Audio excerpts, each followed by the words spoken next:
Bonjour, je suis Céline Lucier-Cadieux, présidente fondatrice du Boisé des Douze.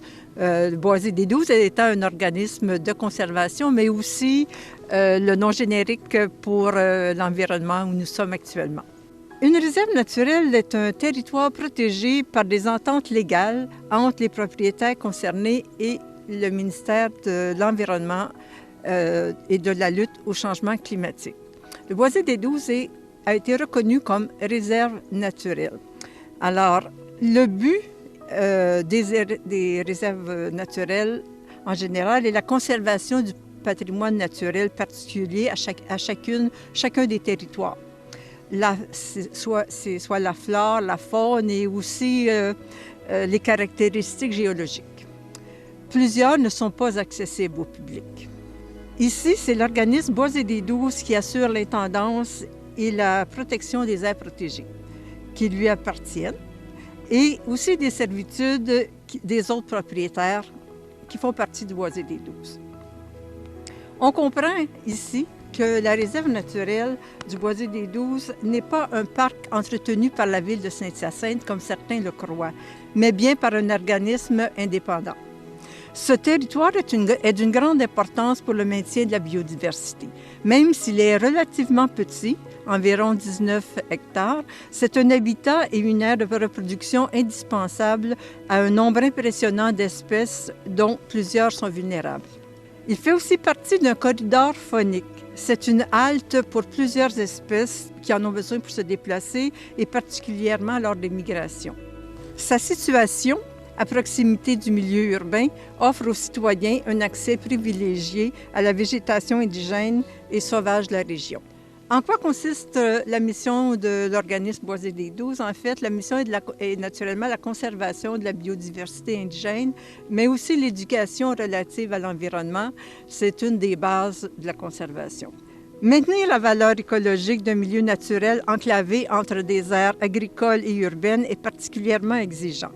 D'où les nombreux interdits à respecter, car ils ont tous leur raison d'être pour préserver l'intégrité écologique. On se doit aussi d'entretenir les infrastructures qui facilitent les activités d'observation sans sortir des sentiers. En ce qui concerne l'information aux usagers, on trouve plusieurs panneaux éducatifs. La pandémie a freiné l'organisation des activités de groupe sur le terrain, comme les dimanches découvertes et les randonnées comptées. Mais nous comptons recommencer dès que possible. L'autre implication majeure du conseil d'administration est naturellement la recherche de fonds. J'en profite ici pour remercier la ville de Saint-Hyacinthe et autres partenaires qui apportent un appui indispensable à l'organisme. Pour les projets particuliers, nous devons recourir à d'autres bailleurs de fonds et travailler fort pour ça.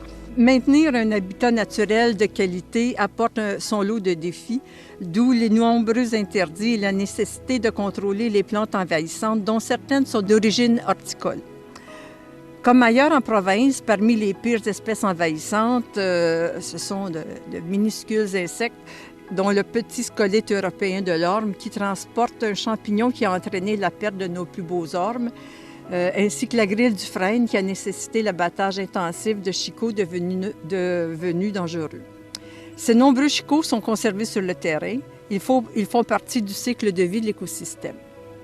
Par ailleurs, même s'il y a déjà une végétalisation naturelle, plusieurs arbres et arbustes indigènes ont été plantés afin de faciliter le reboisement et de contrer l'installation d'espèces envahissantes. D'ailleurs, le contrôle des plantes envahissantes, dont plusieurs sont de source horticole, comme je le disais, occupe la majeure partie du travail sur le terrain. Ces espèces nuisent à l'établissement des plantes indigènes qui, elles, répondent aux besoins précis de la faune indigène. Alors, ça prend des arbres et des arbustes indigènes pour bien nourrir les oiseaux, les petits mammifères qui sont indigènes. D'où l'importance de conserver ces espèces. Bonjour, je me nomme Brigitte Mongeau. Je suis coordonnatrice générale au Boisé des Douze. Quelles sont les heures d'ouverture puis les règlements qui sont à respecter au Boisé? Donc, le Boisé des Douze est ouvert du lever du soleil au coucher du soleil. Comme Céline vous l'a mentionné tantôt, le boisé des Douze, il est reconnu comme une réserve naturelle, ce qui fait que nous devons respecter les ententes sur la gestion de la propriété. Donc, on se retrouve avec des interdits et je vais vous expliquer pourquoi ces interdictions-là sont pas permises. Fait qu'en fait, qu'on soit visiteur ou gestionnaire, bien, la protection des milieux naturels, elle nous concerne tous. La flore est sensible au piétinement. Fait que si on s'imagine qu'il y a des milliers de personnes qui circulent, bien, on peut facilement comprendre qu'on doit rester dans les sentiers de randonnée aménagés. Aussi, pour préserver les richesses naturelles pour les générations futures, c'est interdit en tout temps de prélever, que ce soit des plantes, des animaux, des roches, même du bois mort. On doit laisser le tout sur place. La nature aussi, elle présente un équilibre vraiment exemplaire. Les animaux, ils retrouvent tout ce qu'ils ont besoin pour se nourrir, ce qui fait que, à cet égard-là, bien, on doit respecter les animaux et ne pas les nourrir le plus possible. Si on apporte de la nourriture au boisé, bien, on doit rapporter notre nourriture et nos déchets. À la sortie, il y a toujours des poubelles où on peut se libérer. Une question qu'on nous pose souvent, c'est pourquoi on ne peut pas amener notre chien au boisé.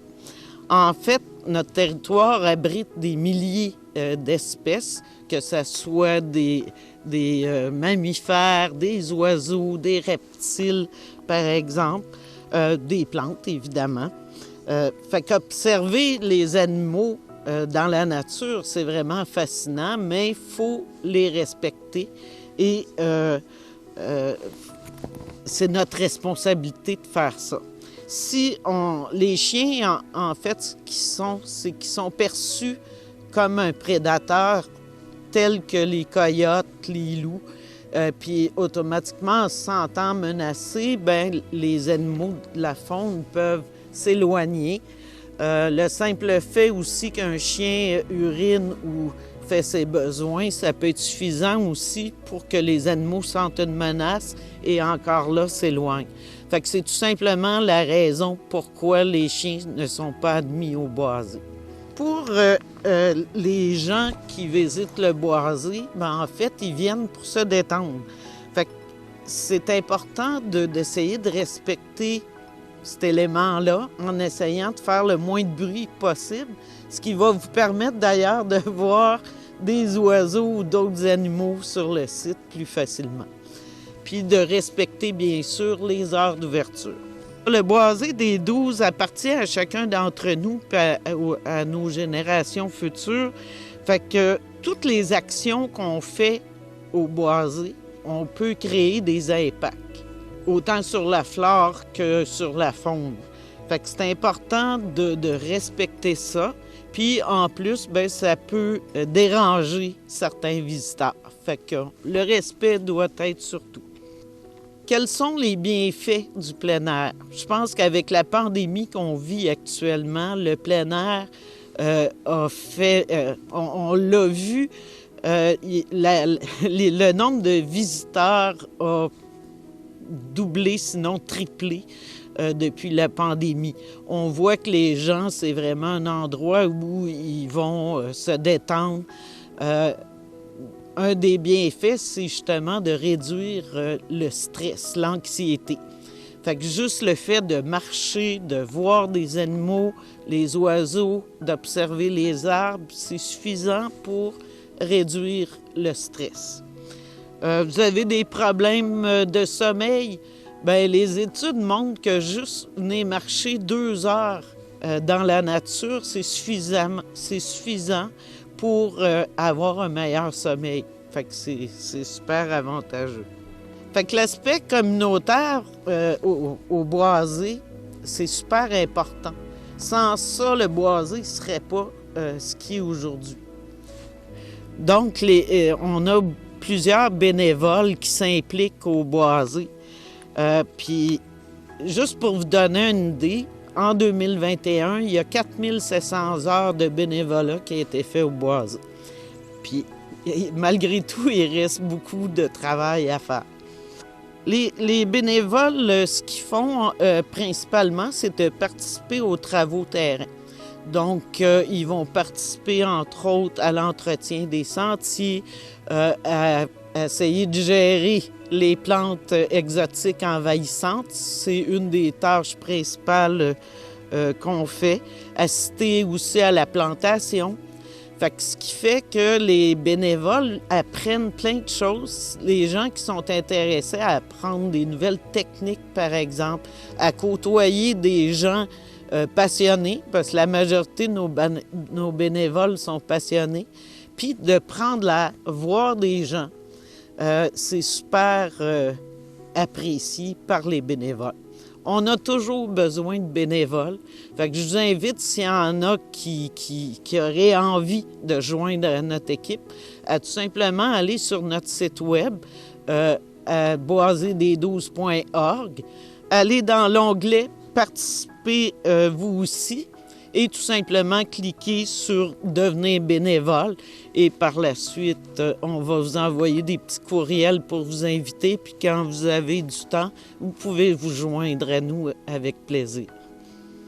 Bonjour, mon nom est Richard. Je suis membre de l'équipe des patrouilleurs au Boisé-des-Douze. Le rôle d'un patrouilleur est établi sur différents modules, principalement respecter, protéger et restaurer. Respecter, premièrement, c'est un milieu naturel qu'il faut que les gens puissent connaître et comprendre le respect. Alors, on a un rôle de sensibiliser les gens à cet effet-là. Bien souvent, on va avoir des questions, on va nous approcher pour avoir des renseignements et on en profite pour leur donner une certaine information additionnelle sur le milieu naturel. Au niveau de la protéger, soit finalement de la protection, c'est qu'on doit quand même s'assurer de la protection de la sécurité des visiteurs. Les sentiers peuvent avoir des obstacles, peuvent avoir un arbre qui a tombé ou en fait un endroit qui pourrait compromettre leur sécurité. Donc, comme patrouilleur, on doit faire de l'intervention, on doit s'assurer que le milieu est bien protégé. On visite habituellement toutes les installations et structures qu'on a pour s'assurer qu'ils sont quand même en bon ordre à chaque patrouille pour s'assurer encore une fois l'intégrité et en même temps la sécurité. Au niveau de la restauration, bien, c'est un rôle qui est quand même pas nécessairement privilégié, mais on doit ponctuellement intervenir.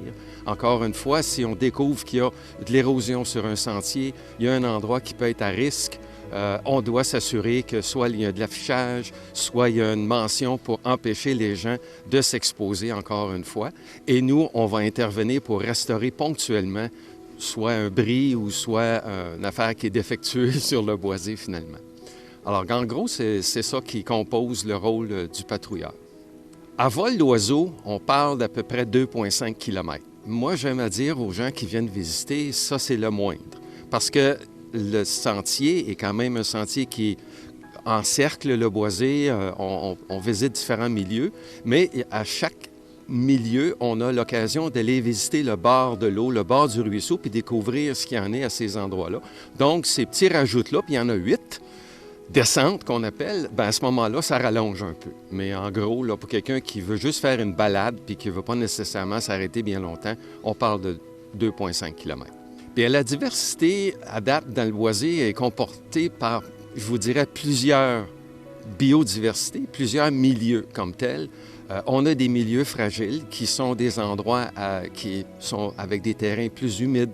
Il y a de l'érosion, il faut contrôler ces endroits-là. Et en même temps, bien, ça amène un type soit de faune ou de flore qui est particulier. On a quand même d'autres aires. On a une friche. Une friche, c'est un ancien champ qui est abandonné. Donc, à ce moment-là, il y a toutes sortes de plantes qui viennent s'installer pour faire évoluer le milieu. Et là aussi, c'est un endroit qui est privilégié pour différents types, soit encore une fois de mammifères ou d'oiseaux. Donc, c'est partie de cette diversité-là est composée par différents secteurs dans le boisé. Ça dépend des saisons. Disons que là, on est en hiver. Alors, de voir des animaux sauvages, c'est plutôt rare. Ce qu'on va voir, ça va être les traces au sol ou dans la neige, finalement. Donc, on peut reconnaître le lapin à queue blanche, l'écureuil gris, Bon, on peut reconnaître aussi les pistes d'un renard, mais de les observer, c'est souvent des animaux nocturnes, donc on les voit moins le jour. Durant la période de l'été, là, on est dans une période d'année où c'est beaucoup plus prolifique, les observations. On va voir effectivement le lapin, les écureuils roux, gris. Mon Dieu, on peut voir aussi des belettes, on peut voir des ratons laveurs. Il y a quand même une grande diversité de mammifères qui sont observables à différentes périodes de la journée. Au niveau des oiseaux, on est privilégié parce que tantôt, Céline a mentionné qu'on était quand même un corridor, souvent migratoire. Alors, dans ce corridor-là, on va recevoir un grand nombre de différents oiseaux. Il y a une pancarte qui a été installée par des ornithologues qui fréquentent le boisé.